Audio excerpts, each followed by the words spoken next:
हम बने तुम बने, हम बने तुम बने. अरे तुला कशाला जायचंय त्या वृद्धाश्रमात राहायला? खरं म्हणशील तर कोणालाच गरज पडू नये वृद्धाश्रमात जाऊन राहण्याची. विमान कुठे? अरे जरा हळू बोला, मी फोनवर बोलतोय ना. वाव, मी पण एक दिवस तसाच जाणार विमानात बसून अमेरिकेत सुपर हिरो व्हायला. आणि मी आफ्रिकेच्या जंगलात प्राण्यांचा अभ्यास करायला. मी अजून ठरवलं नाहीये, पण आई मला कुठेतरी पाठवेल शिकायला. बघ आप्पा, अरे तू म्हणतोयस कोणालाच वृद्धाश्रमात जायची गरज पडू नये, पण तुझ्या घरातली पुढची पिढी ती तर आत्तापासूनच परदेशात जायची स्वप्न बघतीये. म्हणजे अरे तुझी मुलं जरी तुझ्या जवळ राहत असली ना, तरी तुझी नातवंड तुझ्या मुलांजवळ राहतीलच असं काय वाटत नाही. नाही, त्यामुळे तुला जरी गरज नसली तरी तुझ्या मुलांना वृद्धाश्रमाची गरज पडू शकते. त्यामुळे माझं सोड, पण त्यांना वृद्धाश्रमात जायला लागू नये असं बघ.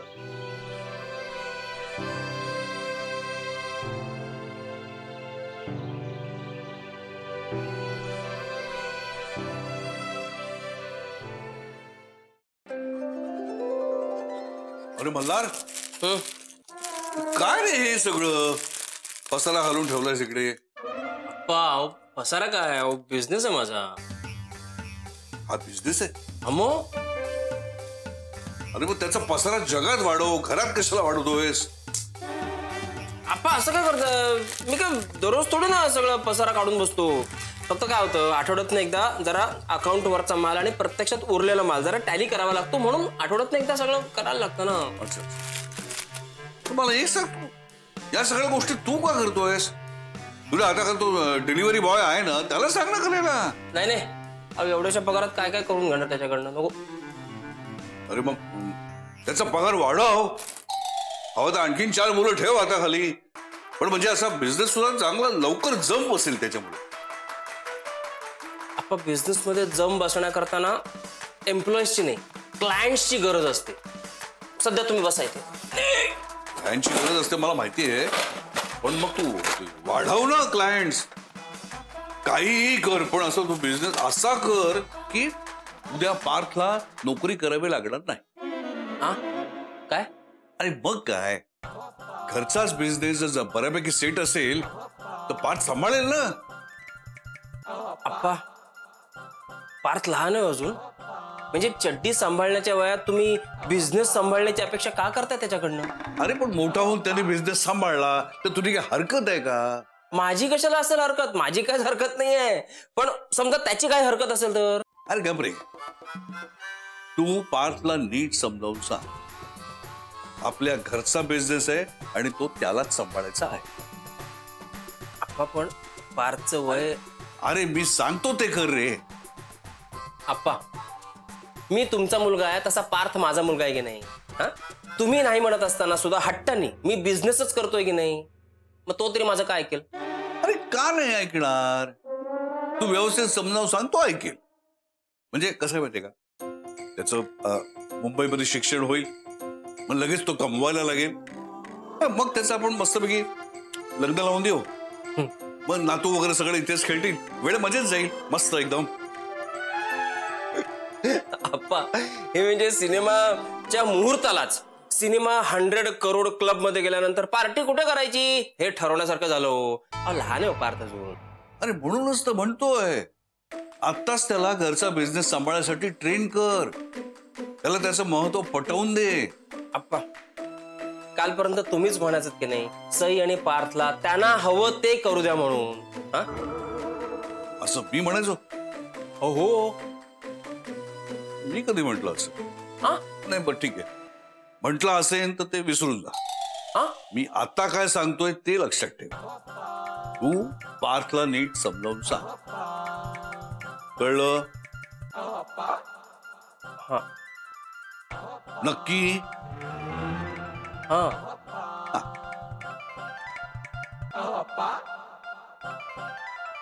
कमाल आहे, स्वतःच नातवांना हवं ते करू दे असं म्हणणारे आप्पा अचानक रिव्हर्स गिअर मध्ये का गेले?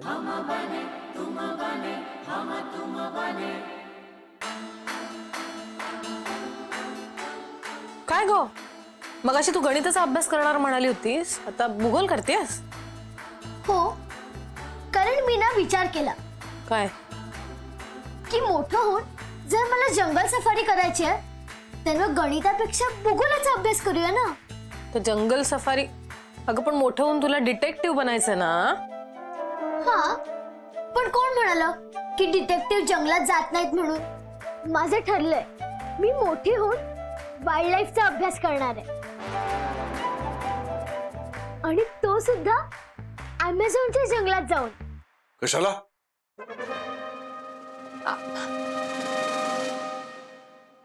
अमेझॉनच्या जंगलामध्ये काय आहे? आपल्या देशामध्ये जंगल नाही?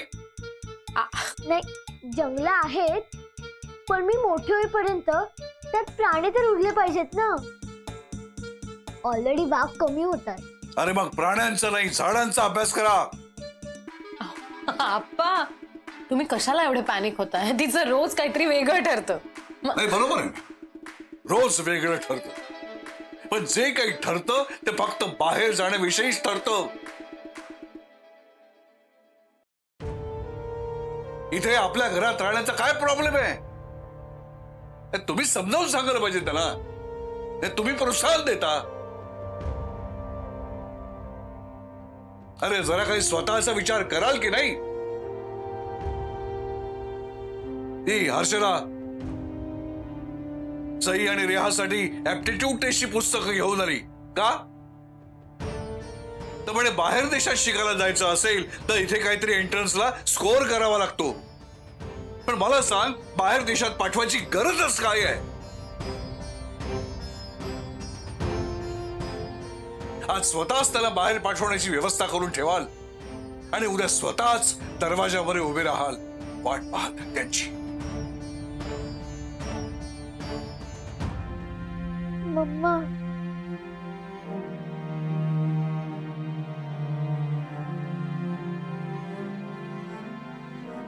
सॉरी. आप्पा,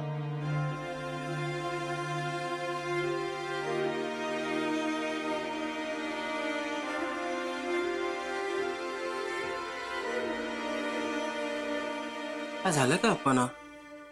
मगाशी मला पार्थ वरून पण बोलले. काय बोलले? काय आईची सेवा करणं चाललंय वाटतं. आप्पा, तुम्हालाही लावून देतो तेल पायाला. अरे नको नको. अहो आप्पा, अशी मस्त सेवा करून देतो तो, घ्या ना करून. तसंही लहानपणी तुमच्याकडनं आम्ही किती सेवा करून घेतली आप्पा. हो, काय व्हायचं, दर रविवारी ना आमच्या क्रिकेटच्या मॅचेस असायच्या. मग आम्ही दिवसभर 1, 2, 3 अशा मॅचेस खेळून घरी यायचो आणि रात्री मग पाय दुखतात म्हणून रडारड करायचो. मग आई आणि आप्पा आमच्या पायाला तेल लावून द्यायचे आणि मग आम्ही दोघं जणांनी किती स्कोर केला हे सांगता सांगता आम्ही गाढ झोपी जायचो. आप्पा, निदान त्या पितृऋणाची परतफेड म्हणून तरी मला तुमच्या पायाला तेल लावून द्यावं. द्या, मी तेल लावून देतो, द्या. अरे खरंच. हा, बरं वाटतंय ना?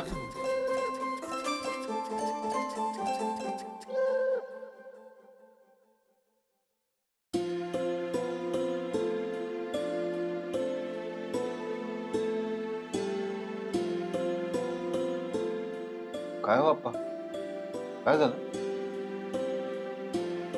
काय नाही. अगं बाई, एरवी धपाटा घालण्यासाठी उत्सुक असलेले हात आज तुझ्या पाठीवर अगदी पिसासारखे फिरतायत. काय हो, काय सगळं ठीक आहे ना? आपलं तर सगळं ठीकच आहे ना सुना.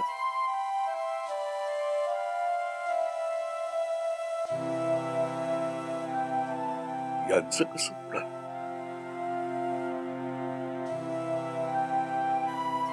आमचं काय आप्पा? काय नाही. मी जेव्हा हे घर बांधलं तेव्हा एक मनामध्ये असं होतं की आपली मुलं आपल्या जवळ राहावीत.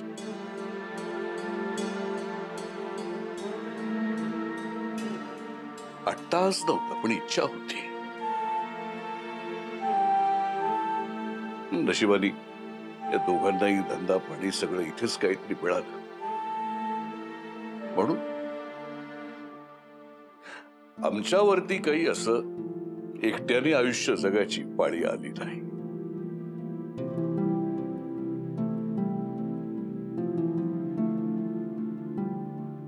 पण ती तुमच्यावरतीही येऊ नये असं वाटतं.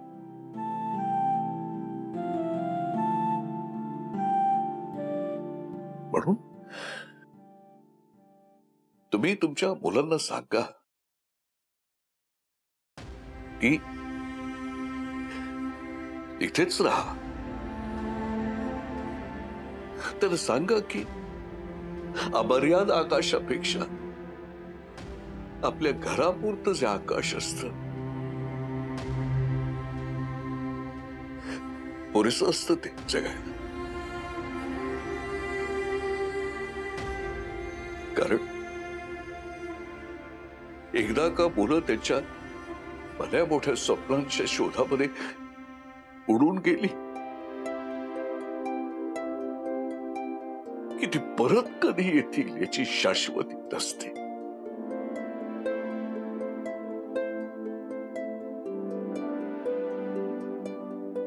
तेव्हा प्लीज तुम्ही तुमच्या मुलांना सांगा की काहीही करा पण इथे राहा आमच्या डोळ्यासमोर.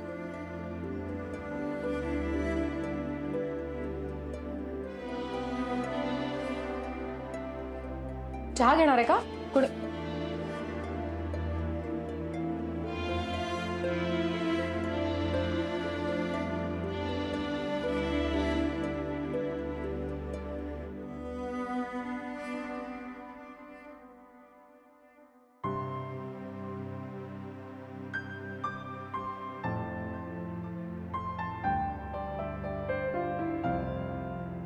काय झालं काय अप्पा ना?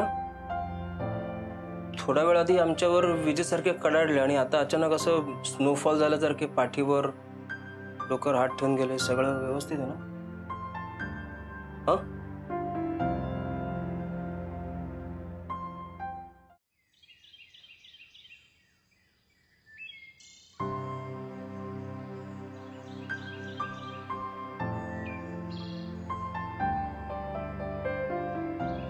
अप्पा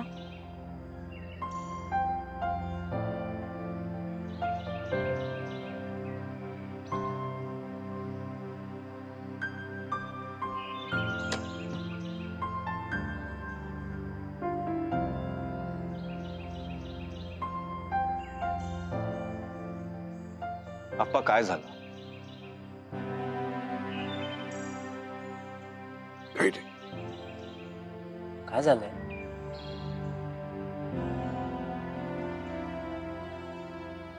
काही नाही रे. माझं बोलणं तुम्ही काही एवढं मनावर घेऊ नका. मी आपलं अहो अप्पा आम्ही नाही घेत पण आम्हाला बोलण्या एवढं तुम्ही काय मनावर घेतलंय ते सांगा ना. काही नाही. मी मिन्से बरोबर वृद्धाश्रमात जाऊन आलो. काय वृद्धाश्रमात? पण कशाला आप्पा? आप्पा हो, वृद्धाश्रमात जाणं एवढं काय झालंय? आमच्यापैकी कोणी काही बोललं का तुम्हाला? अरे नाही रे नाही, ते स्वतःसाठी नव्हते गेले. मग ते पेन्शन बरोबर गेले होते वृद्धाश्रमात. त्यांचं आता वृद्धाश्रमात राहायचं चाललंय ना म्हणून गेले होते. पण त्याचं काय? नाही काय मी वृद्धाश्रमात जाऊन आलो तर बघायला. चांगलं आहे वृद्धाश्रम. म्हणजे सुखसोयी वगैरे म्हणशील चांगले आहेत. म्हणजे तिकडे आसपास आपल्याच वयाची माणसं असतात गप्पा मारायला. की आपापसात ते कॅरम खेळतात, पत्ते खेळतात, किस्से सांगत असतात एकमेकांना. पण काय आप्पा? पण त्या प्रत्येकाच्या चेहऱ्यावरती एक निराधार असण्याचं, एकटं असण्याची भीती होती रे डोळ्यामध्ये.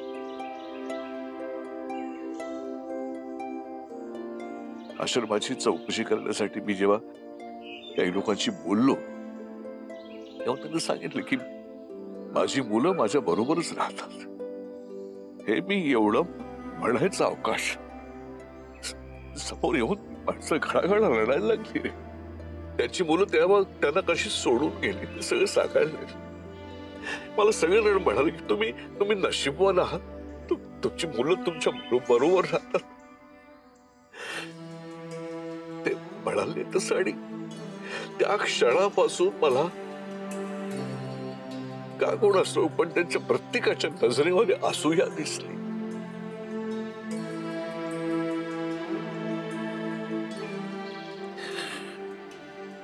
म्हणजे त्यांच्या मनामध्ये असूया आणि माझ्या मनामध्ये भीती.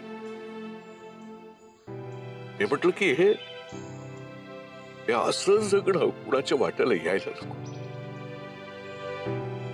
हा पण असं कधी होणार आहे का? माझ्या बाबतीत तरी नाही होणार. तुमच्या बाबतीत होऊ शकत.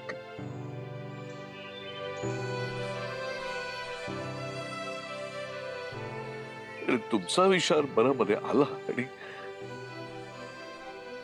घाबरलो.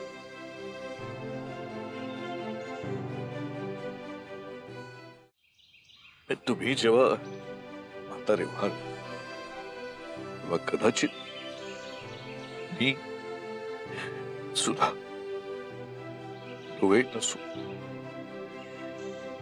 एक तर आम्ही नाही आणि समजा सई, रेहा, पार्थ मला असे सोडून कुठे दूर निघून गेले तर तुम्ही एकटे पडणार रे. नाही, हे सगळं काही मला सहन होईल नाही. तुम्ही तुमच्या मुलांना सांगा, त्याला म्हणावं या इथे मुंबईमध्ये सगळं काही आहे. तुम्हाला जे काही करिअर वगैरे करायचं इथे करा, पण लांब सोडून. कदाचित तुम्हाला माझं हे बोलणं सगळं वेड्यासारखं वाटत असेल कदाचित, पण हे गरजेचं आहे मी बोलणं. आप्पा प्लीज शांत व्हा. हे बघा, तुम्हाला जे काही वाटतंय ना ते खूप स्वाभाविक आहे. पण कसं आहे ना आप्पा, आम्ही लहान असताना आपलं जग एकदम असं छोटस होतं ना, त्यामुळे आमची स्वप्न पण अशी थोडी छोटीच होती.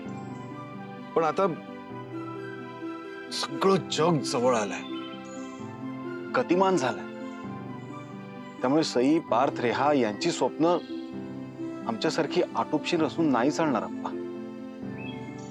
ती मोठीच असणार आहे आणि जगाच्या या गतीला मॅच करताना ती पूर्ण करण्यासाठी त्यांची खूप ओढाताण होणार आहे. आणि अशात आता तुम्ही आम्हालाही सांभाळा असा हट्ट आम्ही नाही करू शकणार त्यांच्याकडे. आणि जरी केला तरी ते आमचा हट्ट पूर्ण करू शकतीलच असं नाही सांगता येणार ना आप्पा.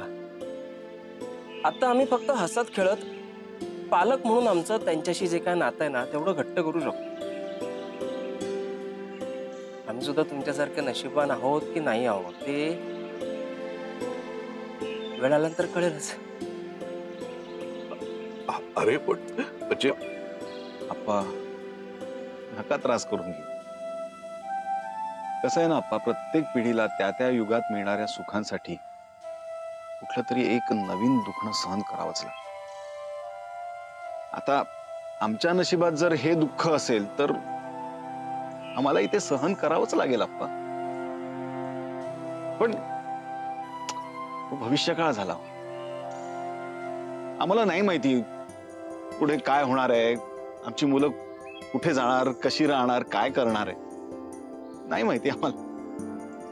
हा, पण आम्ही एवढं मात्र नक्की करू शकतो की ती कुठेही राहिली जगात तरी नात्यांच्या ओढीनं आम्हाला भेटायला परत येतील एवढं प्रेम मात्र आम्ही त्यांना देऊ शकतो. त्यातही आम्ही दिलेलं प्रेम आणि त्या काळातली जगाची गती याचं एक अनप्रेडिक्टेबल इक्वेशन असेलच. आणि त्यातूनही जर का त्या काळातली गती नमवून आमची मुलं जर का आम्हाला भेटायला आली ना, तर आम्हालाही कोणीतरी म्हणेल, नशीबवान आहात तुम्ही, तुमची मुलं तुम्हाला भेटायला येतात. शेवटी ते नशीब आहे आणि नशीब हे लॉटरी सारखं असतं है ना. म्हणजे ती लागली की नाही ती वेळ आल्याशिवाय आपल्याला नाही कळत ना आप्पा. तोपर्यंत आपण आहोत त्या ह्याच्यात आनंदाने आणि सुखाने राहूया ना छान.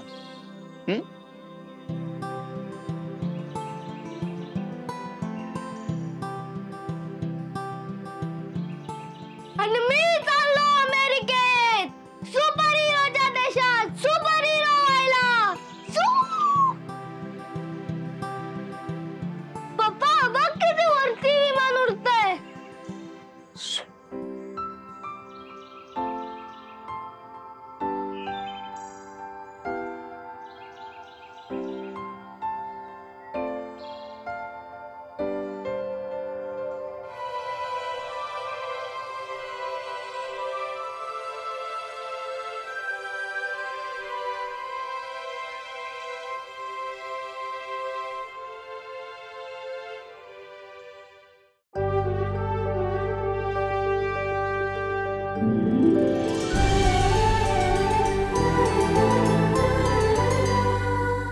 अधिक माहितीसाठी सोनी लिव्ह ॲप डाउनलोड करा.